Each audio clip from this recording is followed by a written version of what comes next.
34 de grame. Atât cântărește cel mai ușor ceas de alergare din metal de pe piață. Și da, îl port de 2 săptămâni. La sală, la somn, la evenimente și chiar la dentist.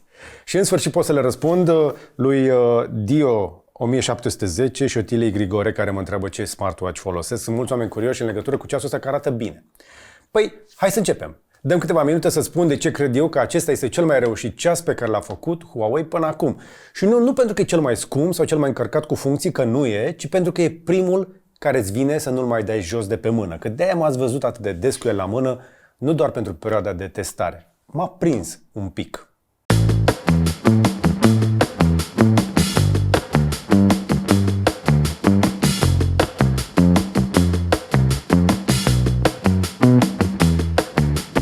Așadar, despre ce vorbim?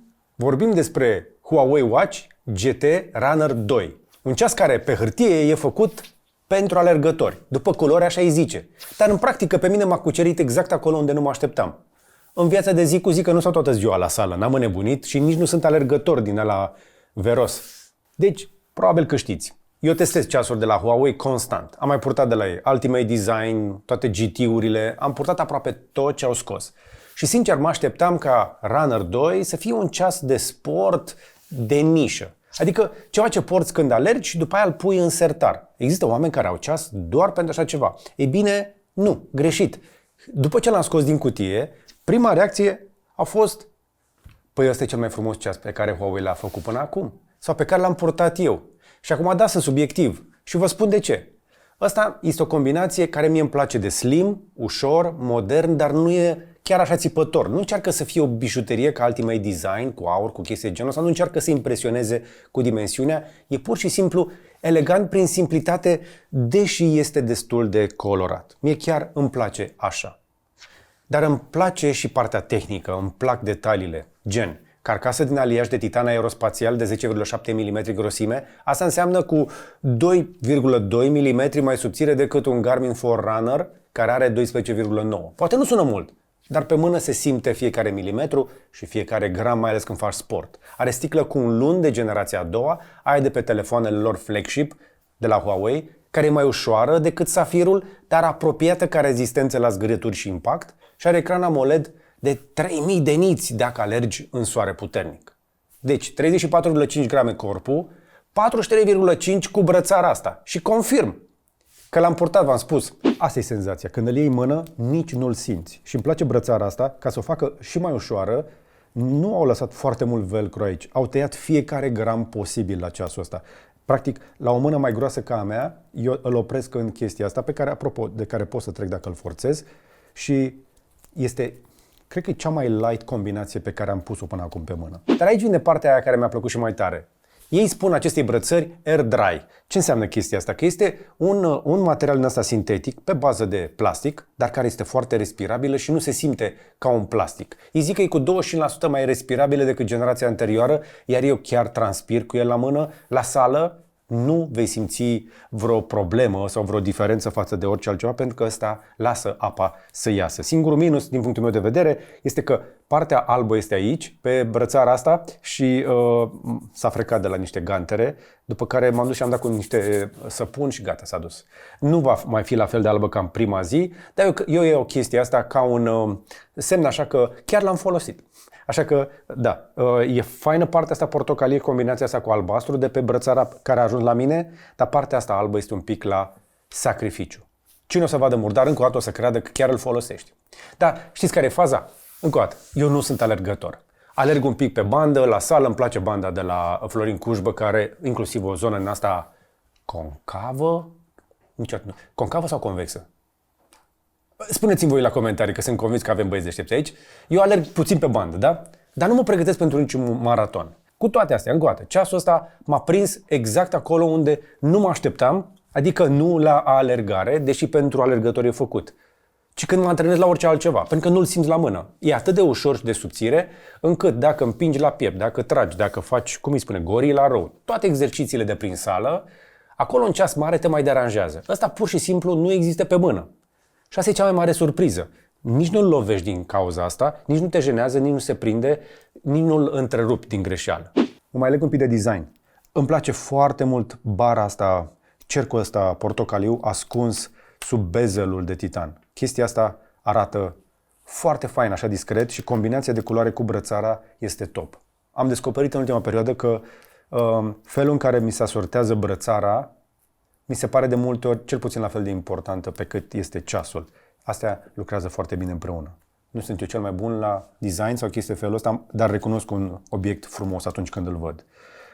O chestie importantă, dacă vrei să schimbi, trebuie să apeși aici și o să îl scoți dintr-un telescop și asta o face ceasul acesta și mai fain, că nu ești dependent de brățările producătorului. Dacă vrei, poți folosi altele. Efectiv, le scoți dintr-un telescop de aici, dar este iarăși o chestie foarte faină că au reușit să pună niște telescoape rezistente care nu simți că riscă să sară în antrenamente destul de grele. Apoi am și dormit cu el 2 săptămâni din același motiv. Nu m-a deranjat niciodată. Are monitorizare de somn completă, îți ia HRV-ul, pulsul continuu. Dimineața mă uit pe telefon și văd exact cum am dormit, cât REM am avut, dacă stresul e ok. Nu trebuie să fii obsedat de datele astea, trebuie doar să știi că sunt acolo. Setările. Foarte multe chestii pe care poți să le faci de pe ceas, dar odată ce mi-am conectat Huawei ID-ul în aplicația Huawei Health, n-am mai avut nicio problemă, toate au fost trase automat. Deci ajunge aici pentru partea de setări. Toate lucrurile de care ai nevoie sunt încă o dată la îndemână aici. Odată ce apeși pe buton, vei ajunge în zona de aplicații care sunt organizate așa. Și recomandarea mea este totuși să treci manual prin ele atunci când ți-ai luat ceasul, pentru că va trebui să-ți activezi, uite, partea asta de SPO2, te întreabă de fiecare dată să-i dai agree, deși eu i-am dat. Așa arată monitorizarea mea de saturație de oxigen din ultimele ore și poți să o măsori atunci când se întâmplă. Huawei sunt atât de atenți ca tu să-ți dai acordul la fiecare funcție încât cred că am dat deja de 10 ori ok la multe lucruri din funcțiile acestui ceas și încă mi le mai cere.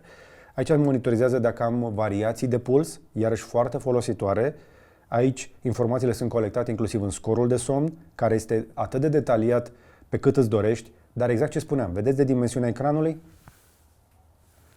Chiar trebuie să ai vedere bună ca să vezi textul ăsta atât de mic. De-aia recomand aplicația când vrei să vezi datele de somn. Emotional well-being. O să fii surprins că dacă ești stresat și verifici chestia asta, vei vedea niște insight-uri foarte valoroase de aici. Pentru că îți ia din puls, din saturația de oxigen, își dă seama și din variația asta dacă ești stresat sau nu. Și poți să dai inclusiv un pic de stress relief, care poți să o faci cu exerciții de respirație.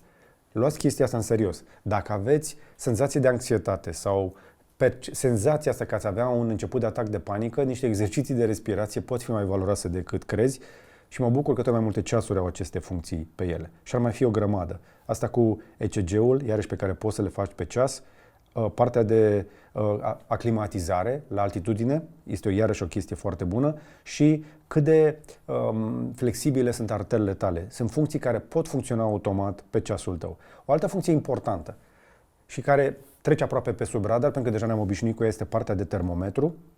Iar eu am graficul de temperatură din corp și aici mi-arată exact cum a variat în ultimele zile. Și să vă zic o chestie, am avut această senzație că mă simt un pic că am început de răceală. Se confirmă chestia asta. De fiecare dată când urmează să ai o răceală, temperatura ta în timpul nopții o să crească puțin și ar mai fi o grămadă de funcții. Telecomandă pentru ceas, toate lucrurile de care ai nevoie, partea de muzică, toate sunt aici, inclusiv un mic calculator pe ceas.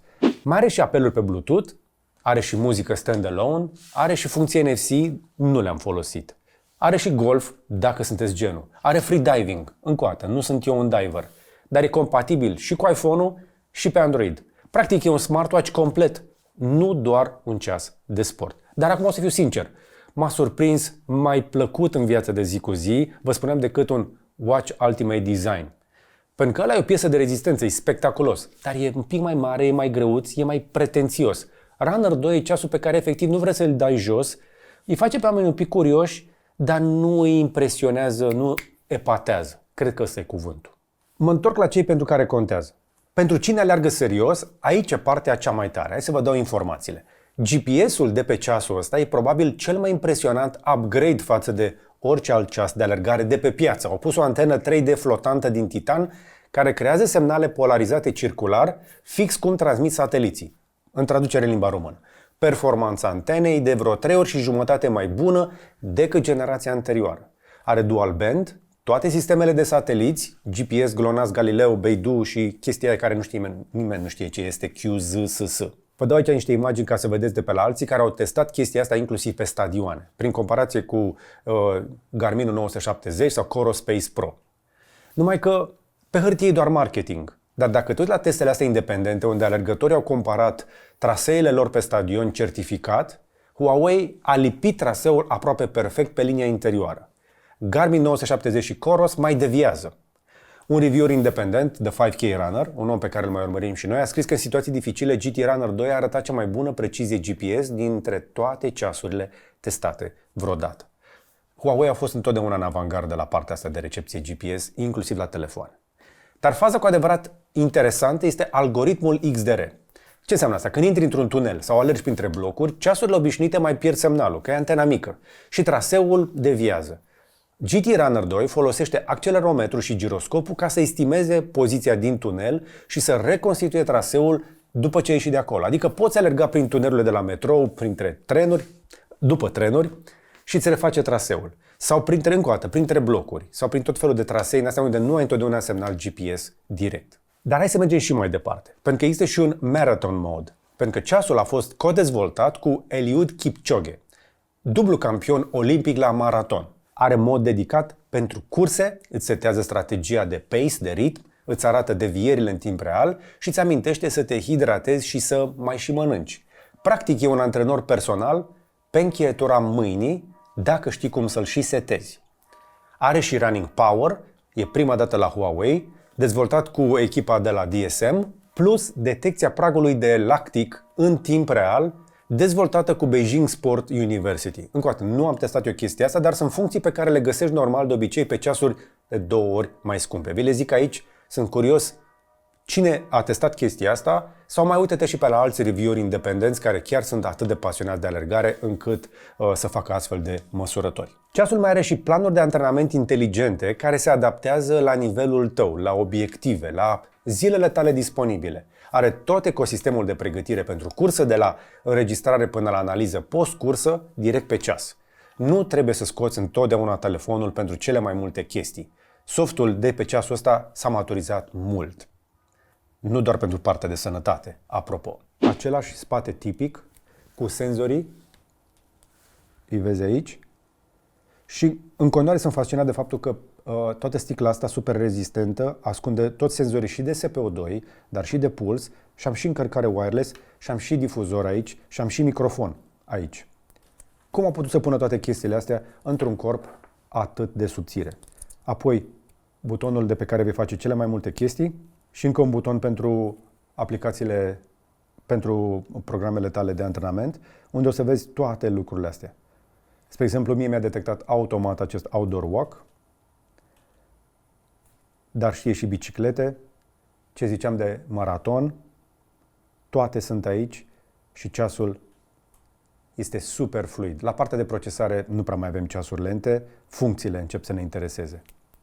Pe mine mă interesează mai ales partea de sănătate, pentru că aici am pachet complet, aproape complet. Am puls continuu, SPO2 continuu, HRV, ECG, aritmie, stres, somn detaliat cu fazele somnului. Conform testelor de laborator ale celor de la Huawei, și au un laborator destul de avansat, l-am mai filmat și noi, acuratețea la interval running e la 94,6%. Deci cu o eroare de sub 5 bătăi pe minut, față de alte ceasuri de la alți producători care stau sub 83%. Aici este o chestie importantă. Mulți dintre noi ne uităm la ceas și ne imaginăm că datele pe care le vedem, mai ales la partea de puls, ar fi reale. În realitate sunt aproximate. E destul de greu să iei pulsul de pe mână. La acest capitol, încă o dată, Huawei sunt printre cei mai avansați datorită algoritmului lor îmbunătățit. Soluția profesională este întotdeauna o centură de piept. Ceasul ăsta este cea mai apropiată chestie de o centură de piept, dar încă nu o înlocuiește complet.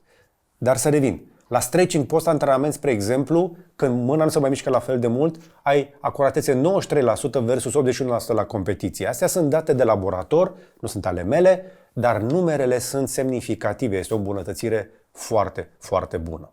În plus, vine cu multipass. Ce înseamnă asta? Ai abonamente gratuite la Comut Premium, 60 de zile, ai la Intervals Premium 90 de zile, la Kocha Premium 90 de zile, RaySpace Premium 90 de zile și Huawei Health Plus 90 de zile. E o valoare de abonamente de vreo 100 de euro inclus în preț. Acum, sigur, nu cred că folosește cineva toate astea, dar unul din ele, dacă vrei să-l testezi, mie, spre exemplu, îmi place Komoot pentru unele trasee montane, dar nu pentru toate. Sunt destule informații acolo. Huawei Health Plus, de asemenea, oferă foarte mult în banii aia. Pe mine mă mai interesează bateria. 540 de mAh cu o densitate energetică cu o treime mai mare față de generația anterioară. De ce? Au băgat tehnologie pe siliciu în bateria de pe ceas. Ce înseamnă asta? Întotdeauna Huawei a fost în avangardă. Ăsta are 14 zile de utilizare normală și 32 de ore de antrenament afară cu GPS dual band activ. Adică, în teorie, 5 maratoane complete. Prin comparație, un Garmin 970 face 21 de ore pe GPS sau 570 o face 14 ore. Coro Space Pro, din câte am văzut, face vreo 31 de ore, deci o competiție strânsă acolo pe partea de baterie. Eu l-am încărcat o singură dată, la pragul dintre cele 2 săptămâni de test. Și am mai făcut antrenament cam de 3 ori pe săptămână, l-am mai folosit și pe afară, plus că îmi detectează atunci când merg, spre exemplu când am mers aseară de la aeroport către parcare, nu mi-am dat seama, am mers 1 km 800 mi l-a băgat ca antrenament. Foarte tare, nu? Pentru că își dă seama așadar și atunci când declanșezi un astfel de antrenament în funcție de tipul de mișcare. Deci mi s-au adunat cel puțin și prin grădină mi-am mai luat niște lucruri, 3-4 antrenamente pe săptămână, tot îți ține bateria spre 14 zile încă o dată. În plus, partea de încărcare wireless îmi place, pentru că am folosit același încărcător de la toate ceasurile Huawei. La Garmin și la Coros nu au wireless, au cabluri și tot felul de accesorii. La Huawei pui ceasul pe padul magnetic și gata, chiar funcționează. Încă o dată m-aș bucura ca restul producătorilor să introducă încărcarea wireless pe ceasurile lor. Acum, să nu ne mințim singuri, că are și câteva bube. Prima, aplicația Huawei Health e bună, e funcțională, dar nu e la nivelul de detaliu al celor de la Garmin cu Connect. Organizarea poate fi un pic ciudată pe alocuri, unele traduceri încă mai pot fi îmbunătățite, iar sincronizarea cu alte aplicații nu e la fel de fluidă ca la Garmin. Așa arată aplicația mea, așa arată bucata de mers, vă spuneam când am plecat de la aeroport până la parcare. Am sistemul ăsta lor cu cele 3 petale de trifoi, dacă vrei, somnul, pașii, toate lucrurile sunt puse aici, inima, inclusiv monitorizarea greutății, starea psihică când a fost măsurat ultima oară, iar blood pressure este luat dintr-un watch de 2 când am făcut ultima oară măsurătoarea asta, saturația de oxigen, temperatura pielii și graficele de care vă spuneam. Uite cum arată, spre exemplu, în ultima săptămână. În ultimele 2 săptămâni l-am purtat și am din nou măsurători de temperatură a pielii. Toate astea de aici, încă o dată, pot să-mi pun exercițiile, pot să-mi văd toate device-urile, istoricul, dar partea de sincronizare de care vă spuneam, eu o fac cu aplicația asta, se numește AutoExport. Pur și simplu am o rutină zilnică, mă duc pe ea se poate face și singură sau îi dau pur și simplu un manual export. Dacă ai legat aplicația Huawei Health la Health pe iPhone-ul tău, în cazul în care folosești iPhone, poți să dai un manual export de aici, îți alegi intervalul, îi dau Begin Export, extrage datele din telefon și le va trimite într-un fișier CSV, într-un tabel, oriunde vreau eu. Mi poate da ca fișier local sau poate urca direct într-un cloud, iar de acolo AI-ul meu îmi ia și îmi evaluează starea de sănătate, pentru că în cazul ăsta eu nu am cântar de la Huawei, nu am tensiometru de la Huawei, deși ei vând chestiile astea, le-am de la mai mulți producători și nu cred că are toată lumea toate produsele de la un singur producător și aș vrea să pot să le am la un loc. Uite cum arată, spre exemplu, istoricul meu de export din ultima săptămână, trimis, done și în momentul ăsta le pot evalua. Simplu, ușor de înțeles, nu sunt multe alte lucruri de spus despre ceasul ăsta, pentru că este pur și simplu un ceas care își face treaba. Merită lăudat pentru lucrurile pe care le face, dar încă o dată cu minusurile de rigoare. Aplicația de la Huawei e superbă, dar mie îmi place să am un raport zilnic de sănătate cu informații, că mai am și dintr-un cântar, mai am un tensiometru de la alt producător, deci avem un ceas cumva pregătit și pentru agenți AI, dar cam așa. De-aia mi-ar plăcea ca Huawei să lanseze un API deschis. Dacă vi s-a părut prea tehnică partea asta, hai să revenim la chestiile care poate vă interesează. Ecranul. Avem un ecran de doar 1,32 inch, care este excelent ca luminozitate, dar e un pic mai mic decât de la competiție. Garmin 970 a 1,4. Deci la datele de antrenament, cu multe cifre, O să se simtă un pic diferența dacă vrei să le vezi pe ceas, nu pe telefon. Ideea e că dacă vrei slim și ușor, ăsta e prețul. Apoi, ecosistemul de aplicații terțe încă o dată este un pic limitat față de competiție cu Garmin sau Apple. Dacă depinzi de Strava, de Training Peaks, de integrare profundă cu alte platforme, nu este ăsta cel mai bun la acest capitol. Da? Trebuie să spun și pe chestia asta, deși îl poți folosi. Asta este fața principală a ceasului și este iarăși o ocazie rară în care combinația de culoare cu bezelul și cu brățara nu m-au făcut să simt că vreau să schimb. Îmi place că am cifrele mari și se vede bine ora, dar alea mici sunt deja prea mici. Când vorbeam despre diagonala aia mică, asta este prima limitare. Widgeturile se văd bine. Partea cea mai importantă mi se pare asta de sleep, vă spuneam, sau de do not disturb, de multe ori apăs aici. Deci spui alarmele, dacă vrei poți să-l treci pe vibrație, aici poți să-ți vezi bateria. Părerea mea este că se vede un pic cam mic indicatorul de capacitate al bateriei. E la 40% după 4 zile de folosire, apropo. Și de aici mai am inclusiv partea de scos apă, dacă îl folosești. Poți intri și în duș cu el dacă vrei să se spele și ceasul după antrenament. N-ar fi nicio problemă. Poți să-i dai lock screen, luminozitate. Uite, știu cât de luminos este cu ecranul dat atât de jos, că dacă îl dau la maxim, deja devine foarte, foarte luminos. Îl lansa pe automat, în cea mai mare parte a timpului, adică tot timpul. Hai să-l lăsăm pe screen on, pentru minutele astea, poți să-l pui o perioadă limitată de timp, ecranul va mânca cea mai multă baterie și GPS-ul la un astfel de ceas, să-ți găsești telefonul, alarmele și partea de flashlight. La flashlight, fiind un ecran AMOLED, ecranul când se face alb, noaptea, crede-mă, este mai mult decât suficient și poți să-l dai pe mai multe intensități. Își dă seama de intensitatea din încăpere și uite cât de ăia 3000 de niți o să-i simți acum. Se prăjesc ochii dacă te uiți direct la el. Este atât de luminos. Acum, nu știu, n-am găsit eu chestia asta, dar mi-ar fi plăcut ca la lanternă să am și o variantă de roșu. De ce? Pentru că dacă vezi cu lumină roșie noaptea, nu te trezește la fel, nu-ți dilată nu-ți contractă pupila. Practic, dacă mergi pe întuneric și vezi ceva cu lumină roșie, efectiv nu te trezește din somn. Asta e toată șmecheria. Și asta mă aduce la o chestie pe care Huawei o recomandă. Să folosești un telefon Huawei ca să ai toată funcționalitatea completă. Cu Samsung sau alt Android merge bine, dar unele funcții mai pot fi limitate. Cu iPhone la fel, parțial, merg apelul și notificări însă. Sincer, eu nu prea mai vreau chiar așa de multe funcții integrate pe ceas. Sincer, îl las de multe ori pe Do Not Disturb, că nu sunt chiar atât de multitasking, iar bingănelile de pe ceas nu ne ajută când încercăm să ne concentrăm. Pe mine nu mă ajută, spre exemplu, când scriu sau când am scris inclusiv scriptul ăsta. Dar funcțiile conectate de pe ceas sunt lucruri care contează. Mai ales dacă ești sportiv, dacă ești alergător avansat și depinzi de un ecosistem software matur. Dar dacă ești la început sau intermediar, sau dacă vrei un ceas complet pentru viața de zi cu zi care face și sport serios, nicio problemă aici, îl poți folosi fără reținere. Și pentru că ne place să follow the money, hai să vedem un pic încă o dată competiția pe care am mai menționat-o pe aici. Huawei Watch GT Runner 2 e 1999 de lei, dar ai un cod A250 Cavaleria care scade prețul cu 250 de lei. Deci 1750 de lei. Garmin Forerunner e vreo 3350 de lei, preț de listă 750 de euro, aproape dublu, iar Coro Space Pro vreo 400 de euro. Deci e la preț similar cu Huawei, dar ăla e din plastic, n-are ECG, n-are Golf, încărcare wireless, n-are speaker ca ăsta.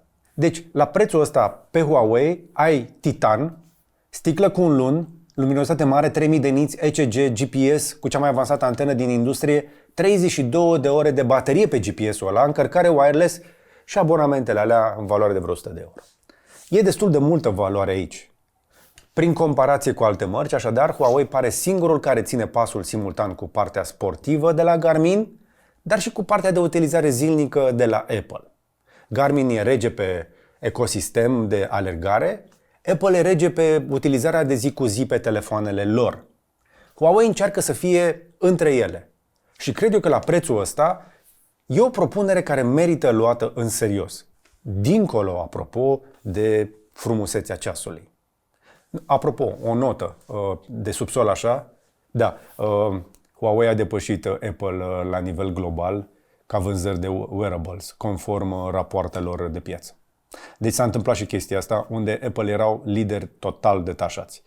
În cele din urmă, competiția, iată, ajunge din urmă. Dar, cine are să cumpere ceasul? Încă o dată, alergătorii îl vor iubi, e clar. Pentru GPS, modul de maraton, running power, pragul ăla de acid lactic. Tot pachetul e acolo. Surpriza pentru mine a fost alta. Pentru cei care vor un smartwatch ușor și capabil, care arată bine și la birou, dar mai ales la sală, și la care ține bateria 2 săptămâni. Că de fapt asta ne dorim de la ceasurile astea. Să monitorizeze sănătatea complet și să coste sub 2000 de lei. 1750 la lansare. Oamenii vor fi surprinși când o să pună mâna pe el. Eu m-am trezit că l-am folosit mai mult decât mă așteptam, chiar dacă am văzut câteva ceasuri destul de bune în ultima vreme aici la test. Deci dacă ești alergător profesionist și depinzi de Strava, Training Peaks, de un ecosistem software complex cum este cel de la Garmin, acolo e alegerea sigură. Dar o să plătești dublu. Deci, GT Runner 2 este disponibil de pe 26 martie, 1999 de lei pe Huawei Store și la partenerii oficiali. Încă o dată, codul A250 Cavaleria, îl vezi și aici, vă scade 250 de lei, ai link în descriere. Asta e singura parte sponsorizată din clip, să vă anunț promoția, restul impresiilor pe care le-ați auzit sunt ale mele. Deci, dacă v-a plăcut clipul nostru, apăsați pe subscribe și pe clopoțel. Și dacă aveți întrebări despre ceas, puneți-le în comentarii că eu chiar o să vă răspund. Și în sfârșit mă bucur că pot să vă zic care a fost ceasul, pentru că a ieșit din perioada aia de embargo. Like, share și subscribe și până data viitoare să vă fie numai bine!